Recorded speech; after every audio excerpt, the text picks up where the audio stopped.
नमस्कार, India news देख रहे हैं आप। आपके साथ मैं हूं सुरभि तिवारी। फटाफट अंदाज में फटाफट खबरों की शुरुआत करेंगे। दिल्ली के जहांगीरपुरी में हनुमान जयंती पर हंगामा हुआ। उपद्रवियों द्वारा कई गाड़ियों में तोड़फोड़ कर दी गई और पुलिसकर्मी भी घायल हुए। जिस समय हनुमान जयंती के पर्व पर शोभा यात्रा निकाली जा रही थी, तब यह हिंसा शुरू हुई और देखते देखते कई गाड़ियों में तोड़फोड़ कर दी गई। बताया गया है कि पुलिस ने जब मौके पर स्थिति को संभालने की कोशिश की, तब उपद्रवियों द्वारा उन पर भी हमला किया गया। सूत्रों के हवाले से जानकारी दी गई कि पत्थरबाजी के साथ साथ 2 से 3 राउंड गोलियां भी चलाई गई थी। उसी फायरिंग में एक पुलिसकर्मी को गोली भी लगी। दिल्ली पुलिस के स्पेशल सेल ने जहांगीरपुरी इलाके में हुई घटना की जांच शुरू कर दी है। स्पेशल सेल की टीमें सीसीटीवी फुटेज और इलाके के अपराधियों की लिस्ट भी खंगाल रही है। दिल्ली पुलिस जहांगीरपुरी की घटना के बाद से अलर्ट पर है। दिल्ली पुलिस के कमिश्नर ने सभी जिलों के पुलिस अधिकारियों को पेट्रोलिंग करने के निर्देश दिए हैं। उपद्रवियों ने यहां आगजनी भी की है। तलवार और गोलियां भी चली हैं। इस मामले में पुलिस ने 14 लोगों को हिरासत में लिया। पुलिस के मुताबिक इलाके में तनाव का माहौल है, लेकिन हालात पर काबू पा लिया गया है। वहीं आरएएफ की 2 कंपनियां तैनात की गई। दिल्ली के तमाम संवेदनशील इलाकों में पुलिस तैनात है और यहां हाई अलर्ट है। पुलिस की टीम ने इलाके के कई वीडियो फुटेज हासिल कर लिए हैं। दिल्ली पुलिस ने उपद्रव की जांच के लिए 10 टीमें गठित की हैं। मामले की जांच क्राइम ब्रांच को सौंपी गई।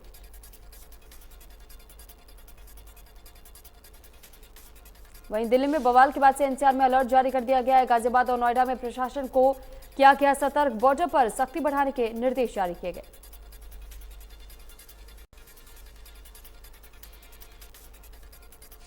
वहीं इस घटना को लेकर के गृह मंत्री अमित शाह ने दिल्ली की पुलिस कमिश्नर से बात की। गृह मंत्री ने पुलिस कमिश्नर से बात कर कानून व्यवस्था बनाए रखने के निर्देश दिए। जहांगीरपुरी में हुए बवाल पर दिल्ली के मुख्यमंत्री अरविंद केजरीवाल ने लोगों से शांति बनाए रखने की अपील की। उन्होंने केंद्र पर आरोप लगाते हुए कहा कि दिल्ली की सुरक्षा केंद्र की जिम्मेदारी है।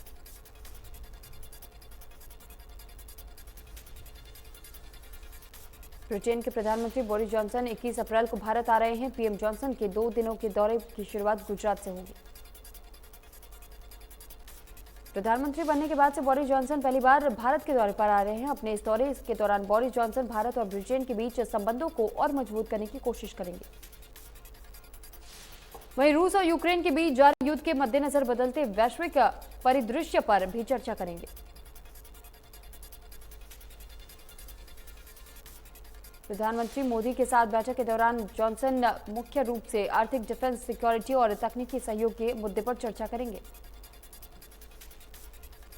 बोरिस जॉनसन ने कहा कि भारत यात्रा मुख्य रूप से उन चीजों पर आधारित होगी जो कि दोनों देशों के लोगों के लिए रोजगार सृजन से लेकर के आर्थिक विकास, ऊर्जा की सुरक्षा और डिफेंस जैसे मुद्दों पर अहम होंगी।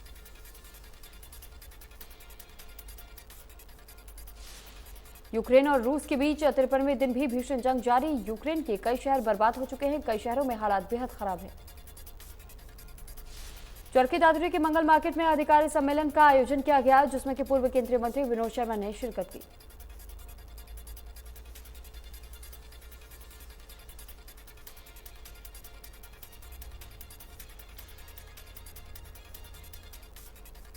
इस दौरान कार्यक्रम में ब्राह्मण कल्याण समिति ने पूर्व केंद्रीय मंत्री विनोद शर्मा को पगड़ी पहना करके सम्मानित किया। वहीं कार्यक्रम में 36 बिरादरी के लोग शामिल हैं। बता दें कि पूर्व केंद्रीय मंत्री विनोद शर्मा ने आर्थिक रूप से कमजोर अगड़ी जातियों को आरक्षण दिलाने के लिए आवाज उठाई थी,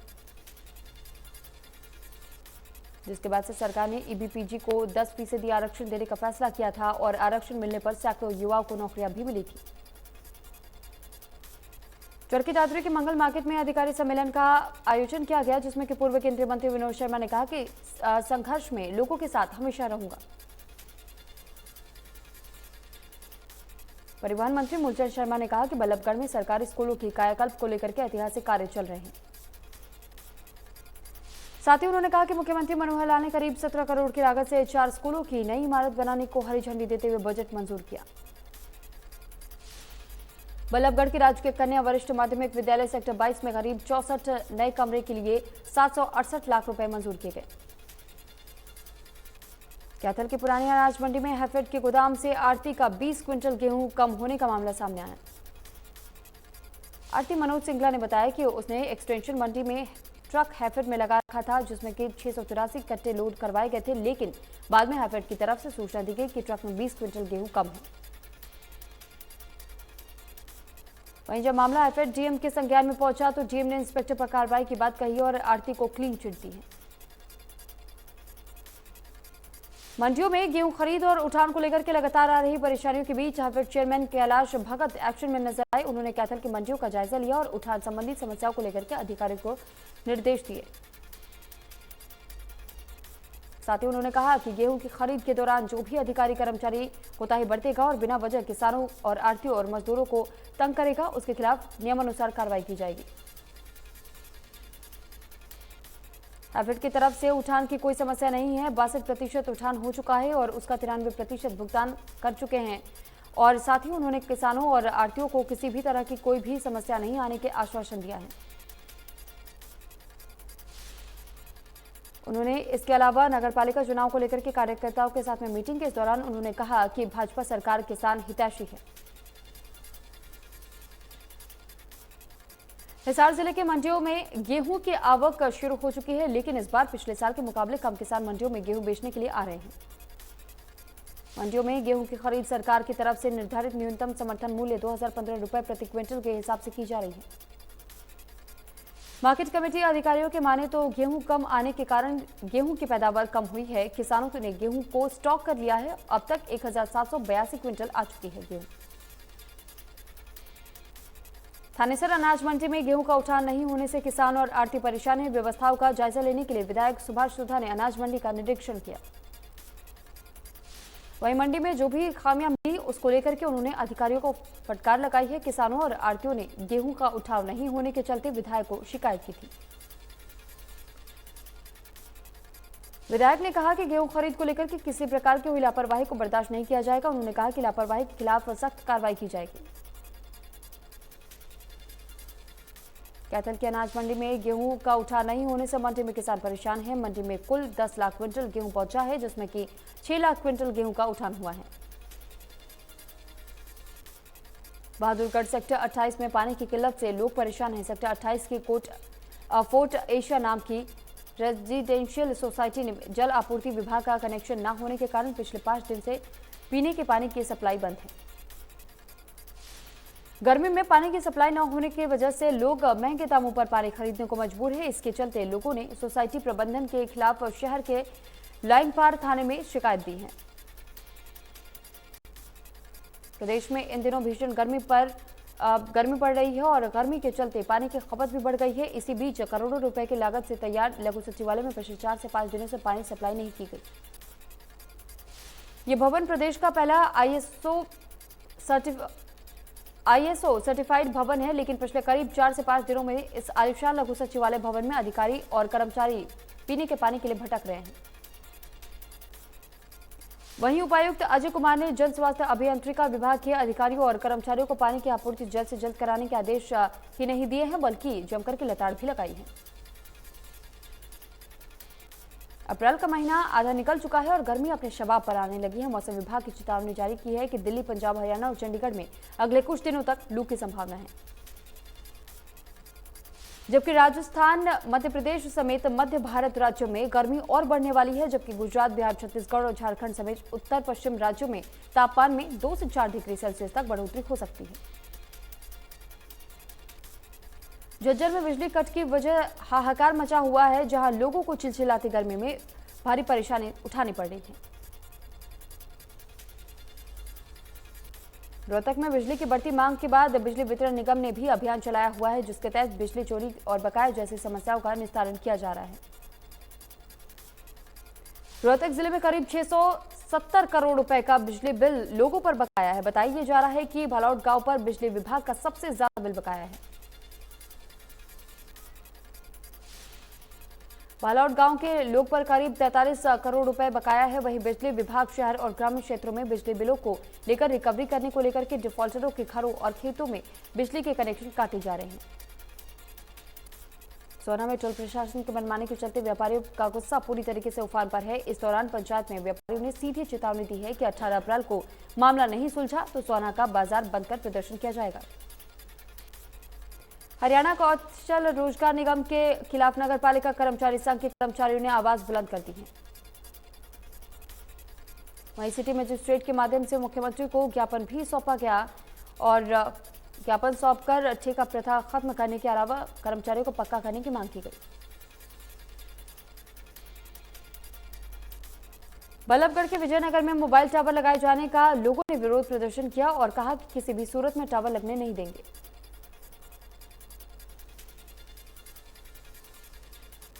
एनएचएम आउटसोर्सिंग के तहत लगे कर्मचारियों का धरना प्रदर्शन 16वें दिन भी जारी रहा। कर्मचारियों ने काले कपड़े और काली बिल्ली लगा करके प्रदर्शन किया। कर्मचारियों ने कहा है कि जब कोरोना काल में उनकी जरूरत थी तब उनसे काम लिया गया और अब उनको अचानक से निकाल दिया गया।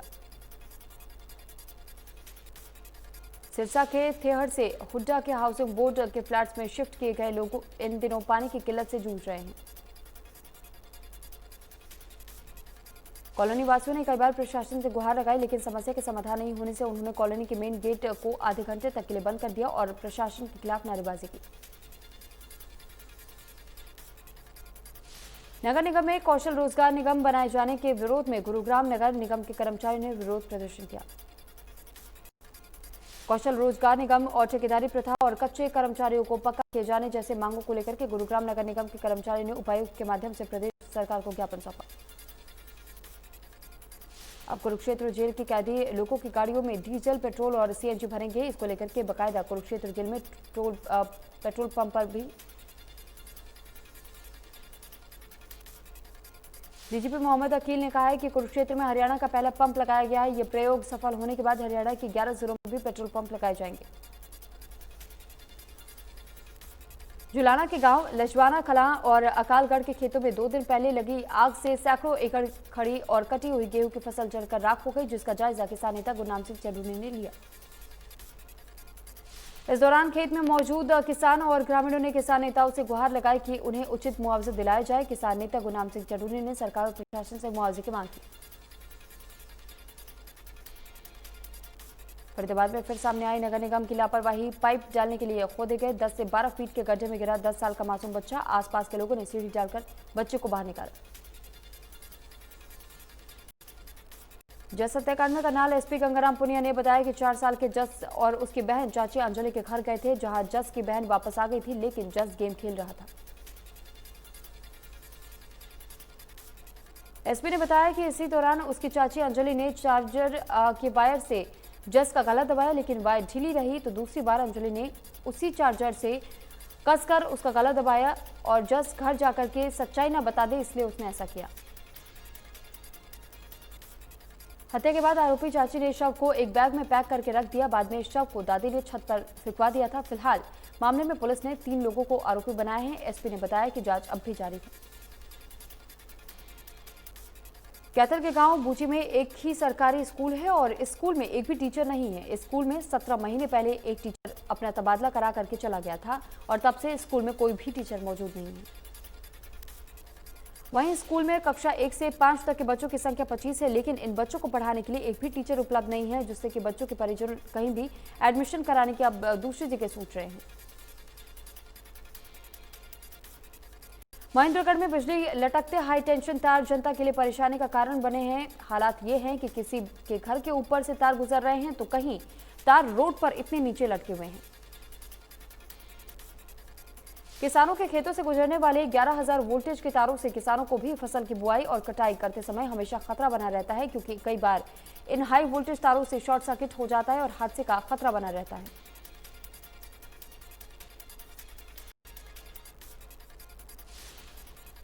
सोनीपत में ट्रैफिक व्यवस्था लचर और खराब है।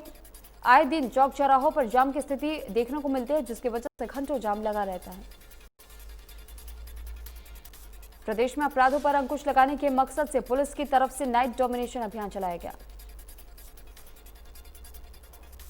पुलिस की तरफ से हर गली कूचे और चौक चौराहों पर वाहनों की तलाशी ली गई और लोगों को यातायात के नियमों का पालन करने की सीख भी दी गई। महिला पुलिसकर्मियों की तरह चौराहे पर खड़े होकर के लोगों को यातायात के नियमों के प्रति जागरूक किया गया और चालान भी काटे गए।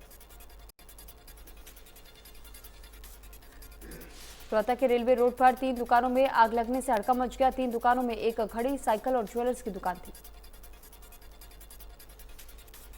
आग लगने के कारण तीनों दुकानों में लाखों का सामान जलकर राख हो गया। सूचना मिलने के बाद से फायर ब्रिगेड की करीब 4 गाड़ियां मौके पर पहुंची और आग पर काबू पाया।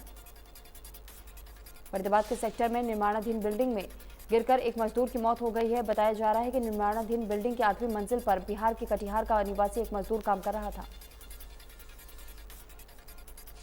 इस दौरान संतुलन बिगड़ने से 8वीं मंजिल से गिरकर के मजदूर की मौत हो गई। मजदूर की मौत की सूचना मिलने के बाद पुलिस मौके पर पहुंची और शव को पोस्टमार्टम के लिए भिजवाया। बल्लभगढ़ के शाहपुरा गांव में एक 1.5 साल की बच्ची से रेप का मामला सामने आया है, जहां एक किराएदार पर नाबालिग के साथ रेप करने का आरोप है।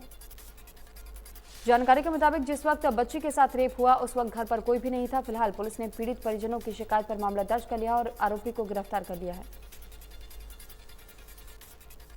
टोहाना में सीएम फ्लाइंग की टीम ने अवैध रूप से गेहूं रखे जाने की गुप्त सूचना के आधार पर मार्केट कमेटी के साथ चंडीगढ़ रोड स्थित सवारिया राइस मिल में छापेमारी की। वहीं छापेमारी के दौरान सीएम फ्लाइंग टीम ने हजारों क्विंटल गेहूं बरामद किया, जिसके फर्म द्वारा मार्केट फीस जमा नहीं करवाई गई थी। संयुक्त टीम ने फर्म से सरकार के निर्देशानुसार करीब 1,06,000 रुपए जुर्माना और मार्केट फीस वसूला। गुरुग्राम में हथियारबंद चेन स्नैचर्स ने एक पुलिसकर्मी को गोली मार दी। घटना शहर के पौष गलियारा मार्केट के पास की है, जहां चेन स्नैचर्स को काबू करने के लिए पुलिस ने नाका लगाया था। पुलिस ने बाइक पर सवार 2 संदिग्ध युवकों को रोकने का प्रयास किया, तभी बाइक सवार हथियारबंद बदमाशों ने पिस्तौल निकाल करके गुरुग्राम पुलिस के सिपाही पर फायर कर दिया, जिसके बाद से दोनों बदमाश बाइक छोड़कर के फरार होने में कामयाब हुए।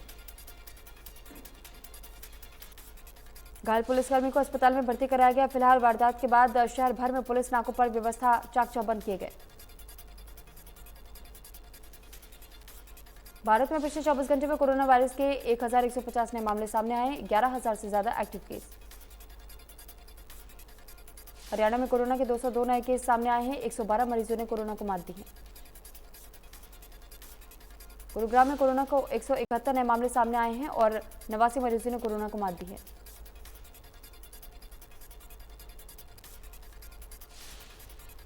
रॉयल चैलेंजर्स बैंगलोर और दिल्ली कैपिटल्स के बीच खेले गए मुकाबले में दिनेश कार्तिक के बल्ले ने आरसीबी के पारी के 18वें ओवर में कोहराम मचा दिया है। उन्होंने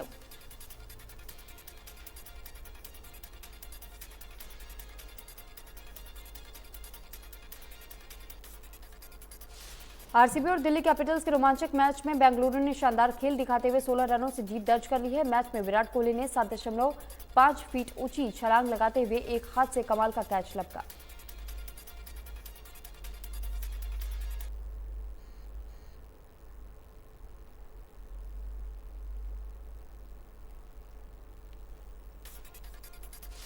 आईपीएल 2022 के 27वें मुकाबले में आरसीबी ने दिल्ली को 16 रन से हरा दिया। दिल्ली के सामने 190 रन का टारगेट था, लेकिन टीम 173 रन पर ही बना सकी।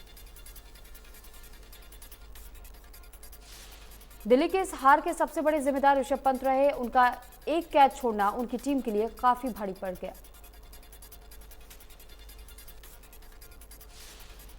कानपुर में अभिनेता वरुण धवन को बिना हेलमेट गाड़ी चलाना महंगा पड़ गया। बिना हेलमेट के तस्वीर वायरल होने के बाद ट्रैफिक पुलिस ने उन पर अपनी कार्रवाई शुरू की। वरुण धवन कानपुर में शूटिंग के लिए आए हुए हैं और इसी दौरान जब वो बिना हेलमेट के बाइक चलाते नजर आए तो उनका चालान कर दिया गया।